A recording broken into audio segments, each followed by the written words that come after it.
예, 오늘 마가복음 16장 1절부터 8절까지 말씀으로 부활 이야기 안에서 발견한 하나님이란 제목으로 하나님 말씀을 함께 나누겠습니다.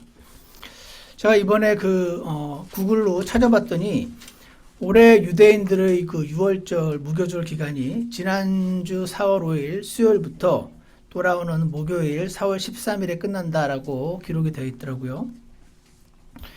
성경에 보면 예수님께서 그 6월절 무교절 합쳐서 약 7, 8일간의 그 유대인 명절이 있는데 그때 제자들을 마가의 다락방으로 초대하셔서 함께 6월절 만찬을 드신 다음에 그 다음에 이제 죽으시고 그 죽으신 주의 일요일 날 아침에 부활하셨다라는 기록이 성경에 나와 있습니다.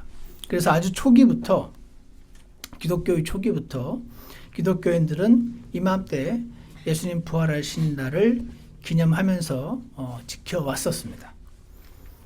그러다가 이제 당시 로마 제국 안에 이스라엘이 속해 있었거든요. 그 로마 제국에서 유대인들과 특히 크리스찬들을 많이 핍박을 했는데, 왜냐하면 황제를 숭배하라고 하는데 황제를 숭배를 안 하니까. 그렇게 되면서 많은 기독교인들이 죽임을 당하고 유대인들보다도 오히려 더 죽임을 당하는 그런 기록들이 나오는데, 그러다가 이제 313년 콘스탄틴 황제라고 하는 아주 유명한 사람이 기독교인이 됐어요. 그러면서 나도 이제 기독교 믿는다. 기독교인들 죽이지 마. 해서 그동안 우리가 이렇게 주일날 모였다는 이유로 죽임을 당할 수 있었던 상황에서 이제 자유롭게 지금처럼 편하게 모일 수 있게 되었으니 이것은 굉장히 이제 기쁜 시간이었습니다. 근데 로마 제국이 기독교가 되다 보니 로마 제국이란 나라 안에 각종 이교도들이 많이 있었거든요. 그러니까 뱀신 믿는 사람, 태양신 믿는 사람, 등등 수많은 자기 동네 신들을 믿는 사람들이 로마 제국 안에 있었을 땐 문제가 없는데, 왜냐하면 로마 제국은 너희들이 믿고 싶은 대로 믿어 이렇게 정책을 했었기 때문에. 근데 로마 제국이 기독교가 되니까, 황제가 기독교인이 되니까 이교도들이 로마 제국이란 나라 안에 있었을 때 문제가 없었는데 기독교 안으로 들어오게 된 거예요. 제국이 기독교가 되니까. 그러다 보니까 우리 아까 중고등부 때도 잠깐 얘기했는데 봄의 여신 에오스트레 축제일도 있었고, 그들이 했던 사투르날리아라는 축제일도 있었고, 다산을 상징하는 토끼와 달걀과 여러 가지 이교도 풍습들이 크리스천아이즈 되어서 천주교를 통해서 들어와서 오늘까지 이렇게 주님이 부활하신 부활을 기념하는 것은 맞는 건데, 너무 합당한 건데, 여러 가지 것들이 이렇게 섞여서 들어와 있는 오늘날의 모습을 우리가 보게 되는 것이죠. 그래서 오늘 저는 원래 제가 부활절에는 가능하면 꼭 부활절을 설교를 하고 하는 거를 언젠가부터 이제 시작을 했어요. 그래서 항상 부활절 되면은 부활에 관해서 이제 여러 번 해가지고 무슨 말씀을 어떻게 전해야 되나 생각을 하다가, 그럼에도 불구하고 신약과 구약에서 한 가지씩 제일 중요한 사건을 꼽아보라 한다면 구약에서는 저는 천지창조의 사건이라고 생각하고요, 신약에서는 예수님의 부활 사건이 아닌가 생각이 들어요. 그래서 오늘 이 부활의 에피소드가 담겨있는 여러 사복음서 말씀이 있는데 그 중에서 오늘 이 마가복음 말씀을 살펴보면서 여기서 발견하게 되는 하나님, 그리고 여기서 발견하게 되는 영적인 원리를 하나님께서 제게 말씀해 주신 것이 있어서 오늘 한번 살펴보려고 합니다. 그래서 오늘 부활절을 맞아서 가장 중요한 예수님의 부활을 기억하고 감사하면서 여기서 또한 발견하게 되는 영적인 원리들을 잘 발견하셔서 우리 실제 삶에 잘 적응하게 되기를 원합니다. 첫 번째로 마가복음 16장 오늘 1절 보시면은 오늘 첫 번째 원리는 이겁니다. 하나님을 사랑해서 내가 뭔가 하고 싶어 하는 일이 있거든요. 하나님을 사랑하지 않으면 안 할 건데, 하나님을 사랑하기 때문에 하고 싶은 일이 있어요. 그 일들이 방해를 만나면 그때 그 방해를, 난관을 친히 해결해 주시는 하나님을 발견하게 됩니다. 좀 길죠? 하나님을 사랑해서 뭔가 하고자 할 때 만나는 난관을 내가 이겨낼 힘이 없을 때 하나님이 친히 해결해 주신다. 그러니까 난관을 너무 걱정하지 말고 그 일을 끝까지 하자. 이것이 첫 번째 영적인 원리인데요. 1절을 보시면 안식일이 지났을 때 막달라 마리아와 야고보의 어머니 마리아와 또 살로메가 가서 그분께 기름을 바르려고 이미 향품을 사두었더라. 지금 예수님을 사랑하고 따르고 했던 여인들이 지금 돌무덤에 안치되어 있는 예수님의 시신에다가 뒤늦게라도 와서 기름을 바르고 싶어 했습니다. 이것은 당시의 장례 풍습 가운데 하나였는데, 예수님의 시신 지금이라도 기름이라도 바르러서 보내드리고 싶어 했던 이 여인들의 마음은 저는 사랑이었다고 생각을 합니다. 사랑하는 사람을 좀 떠나 보내는데, 근데 이 향품과 기름값이 비싸요. 그러니까 어떻게 보면 낭비일 수도 있잖아요. 이거 발라봤자 좀 있으면은 시신이 부패할 거고, 그러면 이제 이 돈이 날아가니까 낭비일 수도 있는데, 이 향기로운 기름이라도 발라드려서 제대로 장사 지내서 보내드리고 싶다 하는 그런 마음이었던 걸로 보여요. 그래서 이 여인들이 이 하나님을 사랑해서, 예수님을 사랑해서 하고 싶어 했던 일은 바로 예수님의 시신에 기름을 발라드리는 일, 그 일이었습니다. 그 일을 하려고 했는데 한 가지 난관이 가로막고 있었습니다. 그것은 그 돌무덤 입구를 가로막고 있던 무거운 바위였습니다. 자시 맥도웰이라는 분이 있는데, 이분이 조사를 했더니 예수님이 그 무덤을 가로막고 있는 그 바위는 성인 남자들 10명 이상이 힘을 합쳐서 밀어야 겨우 움직일 수 있는 무게의 돌이었다 그래요. 그러니까 서너 명의 여자가 이 바위를 굴려내고 그 안에 들어가서 예수님의 시신에 기름을 바르고 하는 일은 너무 어려운 일이었고, 당연히 걱정을 하게 됐습니다. 어떻게 해야 되나. 그래서 2절에 주의 첫날 매우 이른 아침 곧 해도 들 때 그들이 돌무덤에 가며 자기들끼리 이르되 누가 우리를 위하여 돌무덤 입구에서 돌을 굴려주리요. 이 돌 우리는 못 굴려내는데 누가 굴려주지? 라고 하면서 자연스러운 걱정을 하고 있는 것을 보게 됩니다. 그래서 저는 이 여인들의 이 걱정은 너무 내추럴합니다. 너무 자연스럽습니다. 이 돌을 굴려내고 그 안에 들어가야지 바를 수가 있는데 이 돌을 못 굴려내겠으니까. 근데 4절을 보세요. 굴려주리요 하고 바라볼 때 거기 도착했더니 돌이 이미 굴려져 있음을 보았으니 이는 그 돌이 심히 컸기 때문이더라. 이 심히 큰 돌이 이미 굴려져 있는 걸 발견한 겁니다. 이거 누가 그랬죠? 범인이 누구죠? 천사였습니다. 어떻게 하냐면 마태복음 28장 제가 읽어드릴게요. 2절에 보시면 보라 큰 지진이 났더라.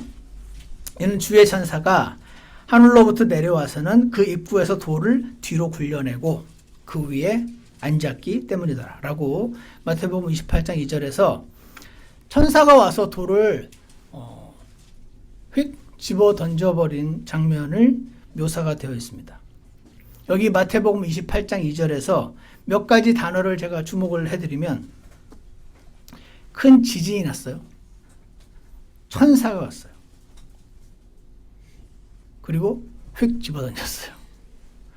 그러니까 이 여인들을 가로막고 있던 도대체 이 돌을 어떻게 굴려낼 것인가 하는 이 고민은 너무 자연스러운 고민이었지만 사실 이 고민이 하나님께는 아무런 문제가 되지 않는 그런 고민이었다 하는 것을 보게 됩니다.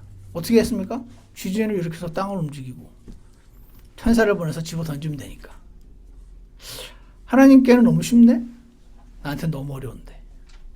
그래서 여기서 우리는 한 가지 영적인 원리를 발견하게 되는데, 그것은 당신이 하나님을 사랑해서 하고 싶어하는 일들이 있다면 그 일들을 하려고 할 때 방해를 만날 텐데 하나님이 반드시 친히 해결해 주실 테니 걱정하지 말고 고민하지 말고 그 일을 그냥 계속하면 된다, 이겁니다.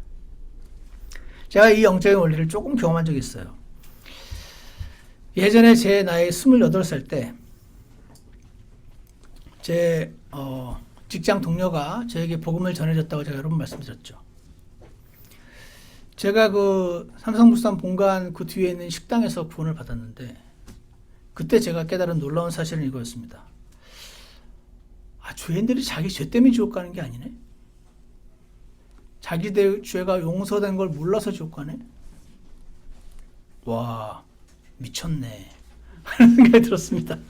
와, 미쳤네. 자기 죄 때문에 지옥 가면 내가 이해가 하는데 자기 죄가 용서된 걸 몰라서 가면은 이건 너무 억울하잖아.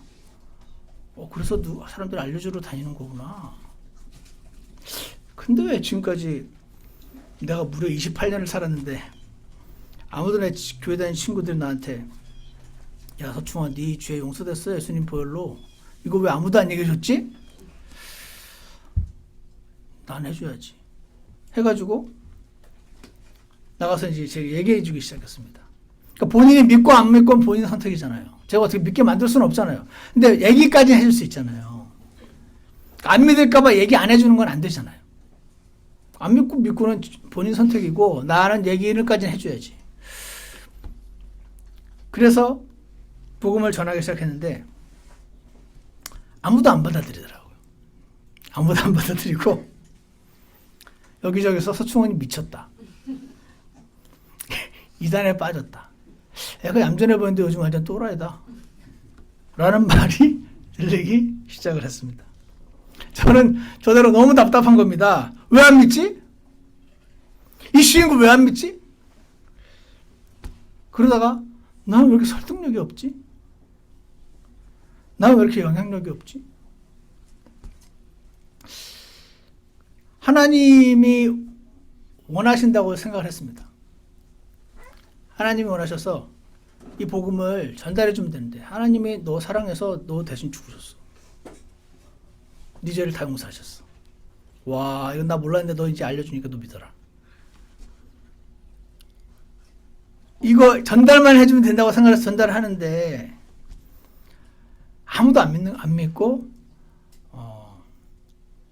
어떤 경우는 우리 아버지는 대신 골프채로 두드려 맞기도 하고 어떤 사람 막 이단 옆책을 날리기도 하고 엄청난 난관에 가로막히더라고요. 마치 그 여인들이 바위처럼 꽉 가로막더라고요. To make a long story short, 그때 28살이었던 청년이 지금 이제 보니까 50세도 넘었잖아요.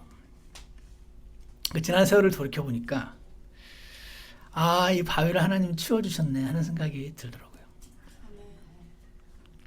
제가 복음을 너무 전하고 싶었거든요.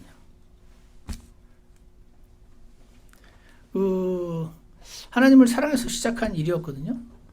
근데 이게 안 되는 거예요. 나는 너무 쉬웠는데 왜 안 믿지 도대체? 그 앞을 가로막는 그 난관이 너무 큰 돌 같았는데 혼자서는 절대 치울 수 없는 시간이 지나서 지금 돌아보니까 이제 내가 복음을 전할 수 있게 됐고 이단을 만나서도 잘 행할 수 있게 됐고 주님이 이 난관을 다 해결해 주셨네 하는 것을 오늘 이 말씀을 준비하면서 생각을 하게 되었습니다. 사랑하는 여러분, 여러분도 하나님을 사랑하시죠? 그래서 늘 그러진 않지만 그분을 위해서 뭔가를 하고 싶으신 일이 있을 거예요. 맞죠? 대답 없으시네? 근데 그 일을 하려고 할 때요, 사람들이 다 칭찬해줘야 되는데 칭찬 안 해줄 때가 많아요. 너만 잘났냐, 너만 교회에서 혼자 은혜 받았냐 하는 말도 할 수 있고 여러 가지 난관이 있을 수 있어요. 그 난관은 이제 좀 뭔가 예수님 위해서 뭔가 해보려고 했더니 건강이 너무 나쁘네. 약해진 건강일 수도 있어요.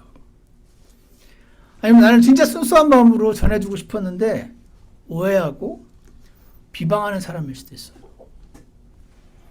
그리고 그 오해와 비방을 견딜 수 없는 나의 자아. 자존심이 너무 상해.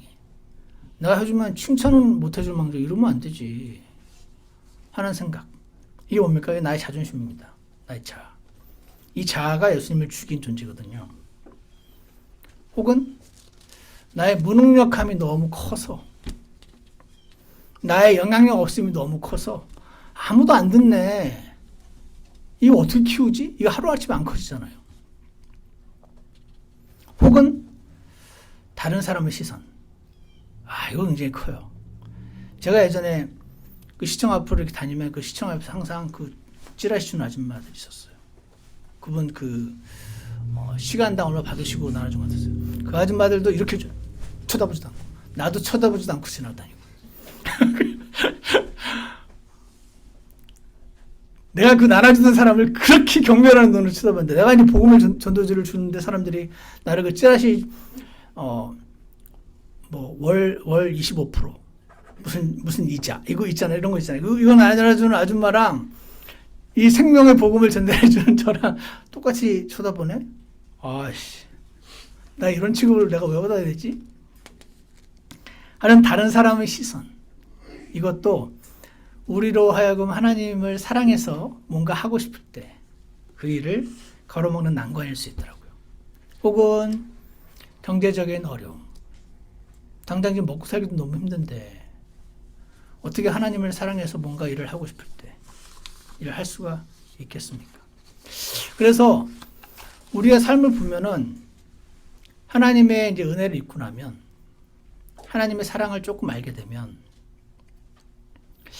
나도 좀 드리고 싶은데, 하나님을 사랑해서 뭔가 일을 해주고 드리고 싶은데, 그 일을 가로막는 난관들이 있을 때, 오늘 우리가 발견하게 되는 스피리추얼 프린시플을 기억하시기 바랍니다. 그것은 하나님을 사랑해서 내가 하고자 하는 일들이 방해를 만날 때 하나님이 친히 해결해 주신다. 계속 가면. 돌이 어떻게 굴리지 하고 집에서 고민만 하고 있는 게 아니고 일단 가면 하나님이 친히 그 돌을 해결해 주신다. 그러니까 계속하면 된다. 포기하지만 않으면 된다. 그 일을 순종하라 하는 것이 오늘 부활절 메시지에서 하나님이 우리에게 알게 해주시는 첫 번째 영적인 원리이고요. 두 번째는요, 7절에 주목을 하시는데 5절부터 보겠습니다. 뭐냐면 하나님은 말씀한 그대로 성취하시는 분이시다는 겁니다. 하나님 말씀을 하신 그대로 이루시는 분이다 는 것입니다. 16장 5절에 보시면 그들이 돌무덤에 들어가 긴 흰옷을 입은 한 청년이 오른쪽에 앉아있는 것을 보고 놀라매 그가 그들에게 이르되 놀라지 말라. 너희가 십자가에 못 박히신 나사렛 예수님을 찾는구나. 그분은 일어나셨고 여기 계시지 아니하니라. 그들이 그분을 두었던 곳을 보라. 7절. 그러나 너희 길로 가서 그분의 제자들과 베드로에게 그분께서 너희보다 먼저 갈릴리로 가시나니 그분께서 너희에게 말씀하신 대로 너희가 거기서 그분을 볼 것이라 구하라. 자, 오늘 이 말씀을 읽으면서 제가 7절에 그분께서 너희보다 먼저 갈릴리로 가시나니 라는 말씀을 보면서 이런 말씀 언제 하셨지? 언제 하셨나 하고 제가 찾아봤더니 마가복음 14장 28절 한번 펴보세요. 거기 있어요. 거기 보시면 마가복음 14장 27절에 보시면 27절에 여러분이 저와 함께 한번 읽어보겠습니다. 27절 28절입니다. 시작.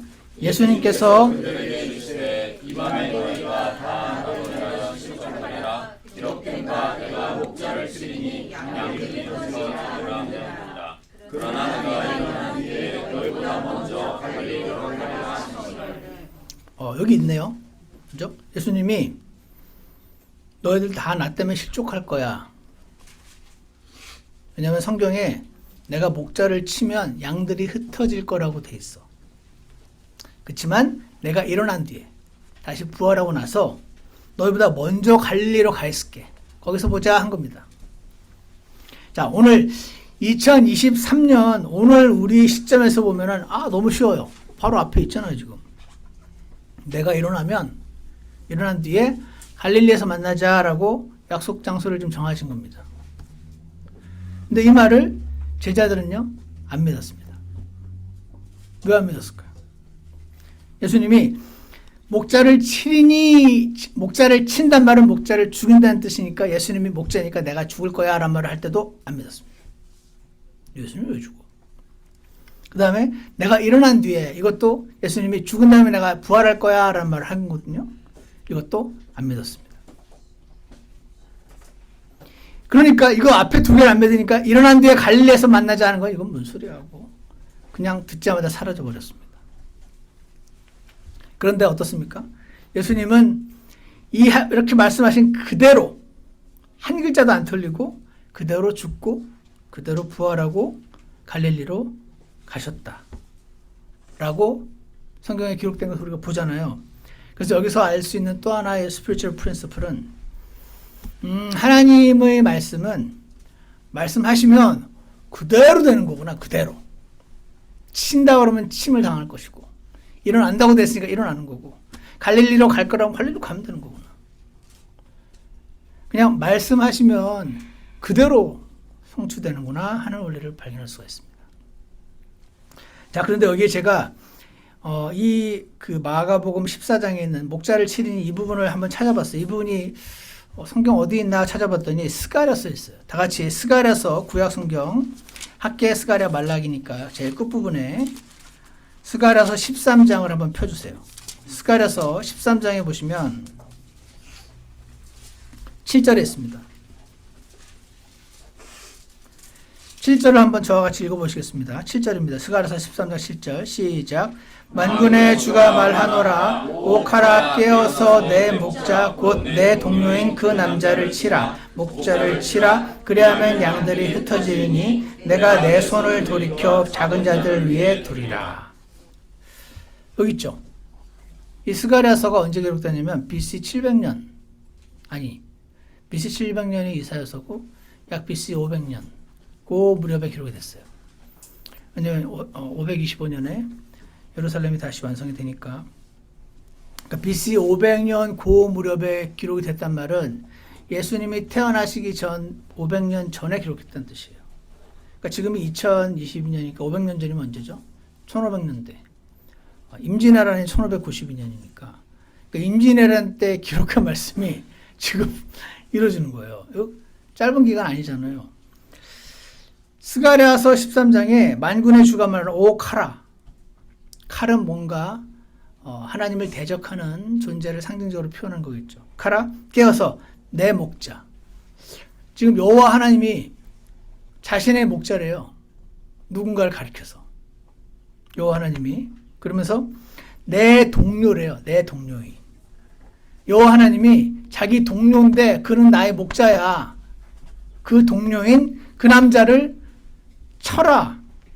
치면 칼이 치면 어떻게 죽잖아요. 목자를 치라. 그러면 목자가 죽으면 양들이 흩어지잖아요. 양들이 흩어지리니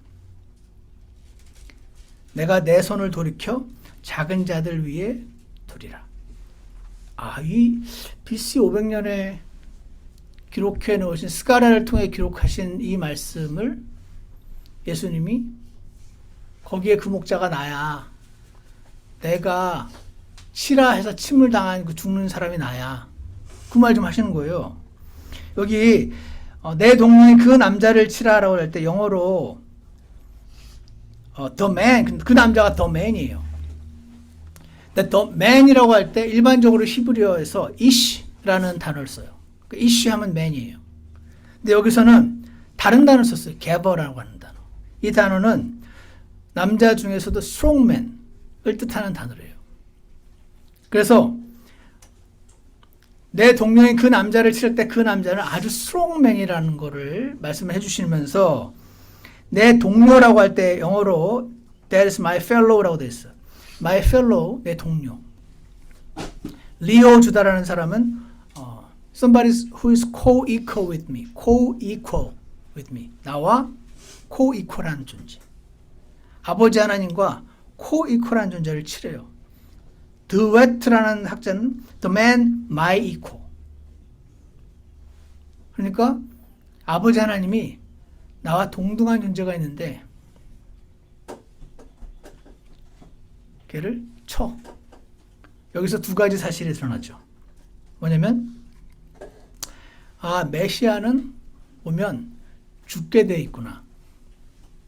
그죠? 지난 시간에 말씀드린 것처럼 꼭 유대인이 안 죽여도 됩니다. 로마인이 죽일 수도 있었어요. 어쨌거나 그러고 두 번째, 오게 될 그 메시아는 하나님 동료구나. 그러니까 삼위일체 하나님이 사람으로 오시는 분이구나 하는 그 말씀이 요 짧은 스가랴서 13장에 기록이 되어 있는 것을 보게 됩니다. 지금 우리 눈에 쉽게 보이지만 당시 유대인들에게는 이 말씀이 눈에 안 들어왔겠죠. 그러니까 예수님이 엠마오로 가는 두 제자의 시각을 열어주셔서 모세로부터 시작하여 자신에 대하여 기록된 말씀을 열어주셨을 때 그들이 비로소 깨닫게 되고 여기 수가버려서 10장에 있는 이 침을 당한 이 남자가 예수님이네. 양들이 틀린다고 했네. 와, 구약에서 예언되었던 이분이네 라는 거를 구약 성경만 읽게 할 때는 몰랐다가 예수님이 성경을 펴서 알려주시니 그들이 깨닫게 된 거였습니다. 자, 그래서 여기서 알 수 있는 원리는 진짜 하나님은 말씀하시면 그대로 되는구나. 목자를 치라 했으니까 아니 되옵니다. 주님 치시면 안 됩니다. 이래서 소용없습니다. 누군가 치는구나. 그리고 내가 일어나면 죽은 사람은 어떻게 일어납니까? 하고 아무리 우기도 소용없습니다. 일어납니다. 그리고 내가 먼저 갈릴리로 가리라. 그러면 지금 우리 기준에서는 예수님이 이제 죽고 부활하시고 나서 갈릴리에 가시니까 예수님이 죽고 나시면 우리는 갈릴리로 가면 돼. 이렇게 생각을 해야 될 것 같은데 이들은 못했습니다. 왜냐하면 뭔가 비늘 같은 것이 이들의 눈을 가려서 지금 우리가 보기에는 너무 명백한 이 말씀들이지만 그들은 메시아가 와서 죽는다는 것도 이해가 안 가고 부활한다는 건 더 말도 안 되고 그 다음에 갈릴리에서 만나자는 약속은 이미 사라진 지 오래고 이렇게 되었던 것을 보게 됩니다. 그래서 우리는 한 가지 하나님 말씀은 말씀하신 그대로 되는구나 하는 것을 오늘 여러분 다시 기억하시면서 여러분 마음에 받아들이시기를 원합니다. 여러분 성경에 여러 말씀이 기록되어 있는데 그대로 성취되지 않거나 잘 안 믿어지는 그런 구절들이 있어요. 예를 들어서 이런 겁니다. 로마서 8장 로마서를 한번 와보세요. 로마서 8장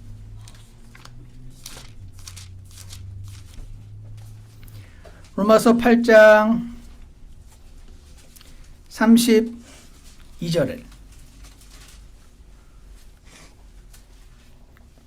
로마서 8장 32절 함께 읽어보겠습니다. 자신의 아들을 아끼지 아니하시고 우리 모두를 위해 그분을 내주신 분께서 어찌 그 아들과 함께 또한 모든 것을 우리에게 값없이 주지 아니하시겠느냐. 하나님이 가장 사랑하시는 아들을 기꺼이 나를 위해서 내어주셨을 정도면 아까워서 안 내줄 게 어디 있겠느냐. 하나님께 구하라. 다 이루어 주신다. 이 말씀 믿으십니까? 잘 안 믿어지실 때도 있을 거예요. 그때 오늘 말씀 기억하십시오. 하나님은 그냥 우리처럼 그냥 대충 말해놓고 내가 그렇게 말했었나? 이러지 않는다. 말씀하시면 말씀하신 그대로 성취하시고 말씀하신 그대로 이루신다 하는 것을 기억하시고 하나님이 나를 무지 사랑하신다네. 아들을 내주기까지 사랑하시는 정도면 여러분 누군가를 사랑하실 수 있어요. 그리고 그 사람을 위해서 여러분 목숨을 내주실 수 있을 거예요. 그렇지만 그 사람을 위해서 내 아들을 내주는 건 불가능합니다. 내 목숨도 낼 수 있어요. 근데 내 아들 목숨은 안 돼. 그건 절대 안 돼. 하나님이 아들을 내주셨단 말이에요. 그럼 도대체 너희들을 위해서 아까워서 안 주겠냐? 안 주면 뭔가 이유가 있겠지. 이거를 믿어라. 되게 논리적이잖아요. 이 믿음의 논리를 취하라. 의심하지 마라. 라고 말씀하시는 겁니다. 또 하나는요. 고린도후서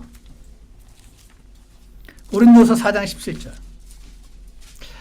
나는 하나님이 나를 좋아한다 하시는데 왜 이렇게 자꾸 어려운 일을 주시는지 모르겠네. 제가 그 말도 많이 들었어요. 도대체 하나님 내가 어디까지 견딜 수 있을 거라고 생각하시는지 모르겠다고. 견딜 수 있을 시련만 주신다는데. 나는 아닌 것 같은데 내가 그렇게 많이 견딜 수 있다고 착각하시나 보다. 그렇게 생각을 하시는데 고린도후서 4장 17절 보시면 여기 이런 말씀이 있습니다. 함께 읽어보겠습니다. 우리가 잠시 받는 가벼운 고난이 우리를 위해 훨씬 더 뛰어나고 영원한 영광의 무거운 것을 이루느니라. 여기 뭐가 잠시 받는 가벼운 고난 그리고 영원한 영광의 무거움. 이 말씀. 내가 받는 잠시 받는 고난이 앞으로 오게 될 영원한 영광의 무게를 결정하는구나. 이거. 그러니까 어떻게? 하나님이 사랑하시는 자녀들에게 고난을 허락하실 때가 있는 겁니다. 그때 어떻게 하기를 원하실까요? 그 고난을 멸시하라 그러십니다. 고난을 멸시하는 게 어떻게 하는 겁니까? 아무것도 아니야. 히브리서 12장 2절에 이런 말씀이 있습니다. 우리 믿음의 창시자요 완성자이신 예수님을 바라보자. 그분께서는 자기 앞에 놓인 기쁨으로 인해 십자가를 견디사 그 수치를 멸시하시더니. 예수님도 그 당장의 십자가는 힘드셨구나. 근데 그 십자가의 수치를 멸시해 버리셨네. 이제 하나님 왕자 오른편에 앉으셨느니라. 그래서 하나님 말씀은 기록된 그대로구나 라는 것을 여러분이 받아들이신다면 고난이 임할 때 고난을 멸시하시길 바랍니다. 예. 저는 멸시하지 마시고 고난을 멸시해야 됩니다. 고난은 수치를 멸시하시다는 것은 disregard 하시고 그 수치와 고난 너머에 있는 하나님 앞에 놓인 그 기쁨을 보면서 계속 달리셨다라는 말씀을 하시고 있습니다. 그러므로 사랑하는 여러분, 하나님이 적어 놓으신 말씀이 정말 사실이 맞다면 오늘 두 가지. 하나는 나는 하나님이 사랑하시는 사람이다 하는 것과 고난을 멸시하자 라는 것입니다. 고난을 멸시하지만 그 안에서 배울 부분도 있어요. 그 배울 부분만 배우고 고난을 멸시하고 나아가는 것이 오늘 부활절에서 하나님께서 우리에게 주시는 말씀이라고 생각합니다. 마지막으로 16장 7절을 보세요. 마가복음 16장 7절에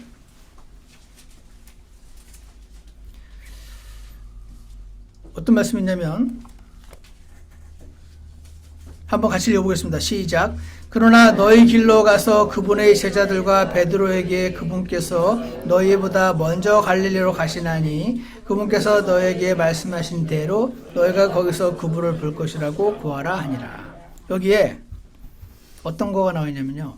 하나님은 그 어떤 잘못도 다 이해하고 용서해 주시는 분이니 자신에게 실망하지 마시고 넘어지면 또 일어나라 하는 것입니다.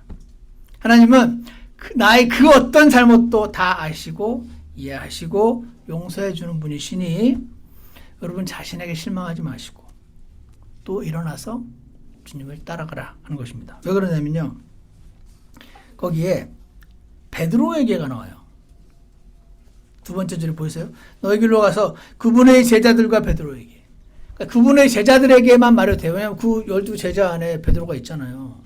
굳이 베드로를 끄집어내서 제가 중앙심령의 성도들과 소자매님에게 이렇게 말하면 중앙심령의 성도 안에 분명히 들어가시는데 제가 따로 끄집어냈단 말이에요. 이유가 있겠죠. 왜 끄집어냈을까요? 베드로가 대차게 넘어졌거든요. 예수님이 죽기 직전에 나는 그런 인간 몰라요. 왜? 너무 무서웠어요. 예수님을 잡아가는데 나도 예수님 안다고 하면 너도 한패지? 하고 나도 잡아갈 것 같아가지고 예수님을 3번 부인했다라고 나옵니다. 근데 그 전에 예수님이 제가 주님을 위해서 저는 주님을 너무 사랑합니다. 저는 당신을 위해서 목숨도 버릴 수 있습니다. 이런 말을 했을 때 예수님이 아니야 어려울걸 너 나 부인할걸 이렇게 말씀. 나는 죽어도 절대로 안 부인한다고 얘기를 했을 때 예수님이 예언까지 하셨어요. 너 앞으로 3번 나를 부인할 거라고. 그 말 들었을 때 베드로는 진심 서운했을 겁니다. 그리고 거짓말이 아니었을 겁니다. 그 말 할 때. 근데 왜 그랬을까? 자기 잘 모르니까. 자기가 얼마나 약한 존재인지, 얼마나 두려움이 많은 존재인지 직접 당하기 전에는 나는 순교도 무릅쓸 수 있는 사람인데 라는 생각에 빠져 있었던 거죠. 그래서 아주 대차게 넘어진 겁니다. 나는 모른다고 말할 뿐 아니라 모른다고만 말하면은 예수님이 모른다고만 말하면 여전히 의심이 안 풀리니까 막 그를 저주하며 욕까지 해대면서 모른다고. 그래야 좀 믿어주니까. 그러고 나서 닭이 울 때 베드로가 슬피 울더라 라는 말씀이 기록되어 있습니다. 얼마나 자괴감이 들었을까요? 야, 내가 주님을 그렇게 사랑하는 줄 알았는데 와 이런 욕까지 해대면서 한 번도 아니고 2번도 아니고 3번 부인하는 사람이네. 야, 베드로는 이때 자신에게 너무 실망을 했었을 것이 확실합니다. 그래서 존 그라스믹이라는 학자가 이렇게 얘기합니다. He was singled out. 베드로가 이렇게 특별히 제자들과 베드로에게 singled out 됐어요. Not because of his preeminence among the disciples. 제자들 중에 수제자였기 때문이 아니고 but because he was forgiven. 그제 용서하셨기 때문에. But and still included in the 11. 그리고 그 유다 말고 11명의 제자들에 여전히 포함되어 있음을 제자들에게 오라고 하라면 베드로는 난 아닐 거야. 난 한 번도 아니고 3번 부인했잖아. 갈릴리로 얘네랑 가지고 나는 또 거기 갔다가 야 네가 3번이나 나 부인해놓고 여기 왔냐? 와 대박. 너 이렇게 뻔뻔할 수가 있냐? 이렇게 말하면 나는 거기 갈 자격도 없어 라고 생각을 할 수 있었겠죠. 그래서 예수님이 부활하신 예수님 천사한테 꼭 얘기해야 돼. 제자들과 베드로에게 콕 찍어서 갈릴리로 오라고 얘기해줘 라고 얘기하신 것입니다. He is still included in the 11 and he's forgiven despite his triple denial. 3번 부인했음에도 불구하고 예수님이 오라고 하신 겁니다. 사랑하는 여러분, 여러분이 예수님을 알고 나면은 양심이 약간 민감해지는 경향이 있습니다. 양심이 민감해지니까 예전에는 죄라고 생각하지 않고 넘어가는 것들도 죄라는 느낌이 있습니다. 이게 아주 사람을 앞으로 못 나가게 합니다. 앞으로 나가려고 하면은 속에서 외칩니다. 야야야 집에서나 잘해. 네가 무슨 그런 말에 어떤 사람은 뻔뻔하게 잘하지만 대부분의 사람은 양심의 가책이 느껴져서 우리 교회에서도 1년에 한 번씩 그 집사 뽑잖아요. 그때도 꼭 난 집사 이번에 못한다고. 내가 무슨 집사냐고. 그래서 꼭 얘기합니다. 형제님 저기 집사님 자격에서 시키는 거 아니라고. 이런 마음이 있어요 여러분. 저는 어떻겠습니까?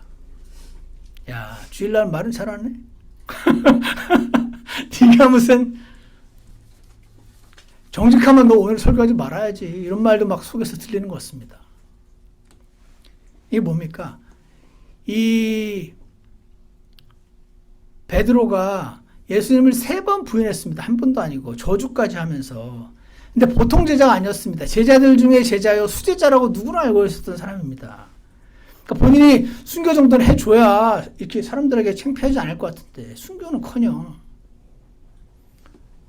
딴 사람은 순교하는 사람도 있는데 본인은 그게 안 되는 걸 보면서 내가 제자는커녕 제자들의 수제자이기는커녕 일반인들보다 못하네 라는 이 자괴감이 베드로로 하여금 갈릴리로 못 가게 했을 겁니다. 분명히. 내가 무슨 거기 갔다가 무슨 소리를 들으려고. 아예 사역을 포기하게 되는 장면이 요한복음 마지막 장에 나옵니다. 나 이제 물고기 잡으러 갈래. 원래 전직 어부 아닙니까? 예수님 따르기는 무슨. 나 이제 물고기 잡으러 갈래. 그렇게 될 거를 잘 아셨던 예수님께서 굳이 제자들과 베드로에게 내가 일어나거든 갈릴리로 오라고 얘기해 주라고. 나는 너를 여전히 사랑한다고. 나는 너를 이해한다고. 너는 네가 그럴 줄 몰랐겠지만 나는 알았다고.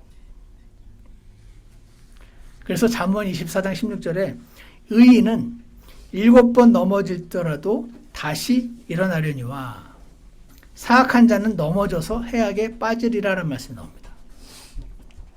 의인의 특징은요, 예수님의 죽음 앞에서 막 나도 한패 맞습니다. 나를 죽여주시오 하는 자가 의인이 아니고, 나는 그것을 모른다고 시침이 뗀 다음에 밖에 나가서 운 다음에 또 일어나는 사람이다 라는 말씀을 하시는 겁니다. 의인은 7번 넘어질지로 다시 일어나느니와. 사악한 자는요, 나는 그런 자격이 없어. 넘어진 김에 이제 떠납니다. 왜냐면 예수님이 싫어서가 아니고 나에게 너무 큰 실망을 해서. 다른 사람은 다 나를 용서해도 내가 나를 용서 못합니다. 이렇게 말하면은 많은 사람들이 너무 훌륭하셔. 자기가 용서 못한다네. 와. 다른 사람, 세상 사람은 훌륭하다고 말할지 모르지만 하나님은 그렇게 안 보시네. 사악한 자다. 하나님이 나를 의인으로 만드셨습니다. 여러분 믿으십니까? 왜 이렇게 만드신지 아십니까? 이러라고. 넘어져도 일어나라고. 여러분, 누가 못 일어나냐면요, 자신에게 너무 실망한 사람이 잘 못 일어납니다. 아시죠? 자신에게 너무 실망한 사람은요, 교만한 사람입니다. 훌륭한 사람 같잖아요. 자신에게 실망한 사람. 그잖아요. 왜냐면 정치권 보세요. 자신에게 실망한 그냥 얼마나 너무 뻔뻔하잖아요. 정치권을 보면서 나는 나에게 실망해가지고 안 나가고 나는 너무 훌륭한 거잖아요. 정치인들에 비해서. 근데 하나님은 교만한 사람이래요. 근데 여러분 가운데 여러분에게 실망조차 않은 사람도 있잖아요. 더 교만한 거예요. 저는 그렇게 생각합니다. 이건 성경에 써있지는 않은데 옛날에는 자기한테 실망조차 안 해요. 아주 교만한 상태죠. 구원받기 전에. 구원을 받아요. 자꾸 넘어지는 거예요. 자기에게 너무 실망한 거죠. 나 이 정도까지 몰랐어. 교만해서 그래요. 내가 잘할 거라고 생각하니까 실망하지. 늘 빵점 받는 애가 빵점 받는다고 실망하겠습니까? 아니잖아요. 100점 받을 거라고 생각하는 애가 빵점을 받으면 실망하잖아요. 그래서 하나님은 자신에게 실망조차 안 했던 사람은 아주 교만하고 자신에게 실망한 사람도 교만한 거야. 실망하지 마. 너 원래 그래. 그냥 일어나. 구르라고 내가 너 씻겨줬잖아. 이렇게 말씀하시는 겁니다. 그래서 베드로를 콕 집어서 제자들과 베드로에게 갈릴리로 오라고. 난 다 용서했다고. 난 네가 그럴 줄 알고 있었어. 그래도 난 너를 사랑해. 네가 잘할 거라고 생각해서 사랑한 거 아니야. 그냥 내 아들이어서 사랑하는 거야. 너는 넘어지면 다시 일어나서 나를 따라. 어떤 잘못도 다 이해하고 용서해 주시는 예수님을 우리는 발견을 해야 합니다. 그러므로 사랑하는 여러분 자신에게 실망하지 마시기 바랍니다. 그냥 죄를 인정하고 예수님 보혈에 의지해서 또 일어나서 주 예수님을 따라가시기를 간절히 원합니다. 오늘 부활 이야기 안에서 발견한 하나님, 세 가지 원리를 발견합니다. 하나는 내가 하나님을 사랑해 사고하고 싶어하는 일이 있는데 그게 방해를 만날 때 계속하면 돼. 친히 해결해 주시는 하나님을 경험하게 될 겁니다. 두 번째, 말씀하신 그대로 성취하시는 분이시고 한 말씀도 허투루 안 하시는 분이시니 의심하지 말고 그 말씀 그대로 따르시기 바랍니다. 마지막으로 하나님은 나도 나를 용서 못하게 하는 그 죄까지 용서해 주시는 분이심을 믿으시고 여러분 자신에게 실망하지 마시고 그냥 예수님 보혈을 의지해서 일어나고 또 따라가고 또 넘어지면 또 일어나고 또 따라가고 의인은 7번 넘어질지라도 다시 일어나려니와 사악한 자는 넘어져서 해악에 빠지리라. 이 말씀을 기억하셔서 오늘 부활절 맞아서 주 하나님께 더욱 매료되어서 주님을 따라가는 저와 여러분이 되시기를 간절히 원합니다. 기도하겠습니다. 선하신 하나님 아버지, 오늘 부활절 말씀 안에서 발견한 하나님은 너무 아름답고 이 세상에는 사람은 이런 존재가 없는 것 같아서 우리의 온 사랑과 존경과 영광을 다 가지시기에 부족함이 없으신 그러한 하나님이심을 이 시간 다시 한번 고백합니다. 이런 주 예수님 더 많이 만날 수 있게 해주시고 부활하신 예수님 직접 만나는 저희 모두 되게 해주셔서 주님 은혜 가운데 주님 오시는 그날까지 주님을 따라가는 제가 될 수 있도록 축복하여 주시옵소서. 감사를 드리며 예수님 이름으로 기도드렸습니다. 네. 여기 다 같이 찬송가 107장 함께 부르시겠습니다.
기도하는 시간 갖겠습니다. 오늘 부활하신 주 예수님께서 우리에게 주시는, 우리에게 계시하시는 자신의 모습, 우리를 너무나 사랑하시고 어떤 잘못도 다 이해하시고 용서하시는 분. 그래서 넘어지면 일어나고 계속 주님을 따르기 원하시는 주님께 오늘 잠시 나아가서 주님을 사랑한다는 고백을 드리는 시간이 있기를 원합니다.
저희를 먼저 사랑하시고 그 어떤 잘못도 개의치 않으시고 끝까지 사랑하시다고 말씀하신 주 예수님의 사랑을 저희가 더 많이 깨닫고 접하고 이해하게 도와주시옵소서.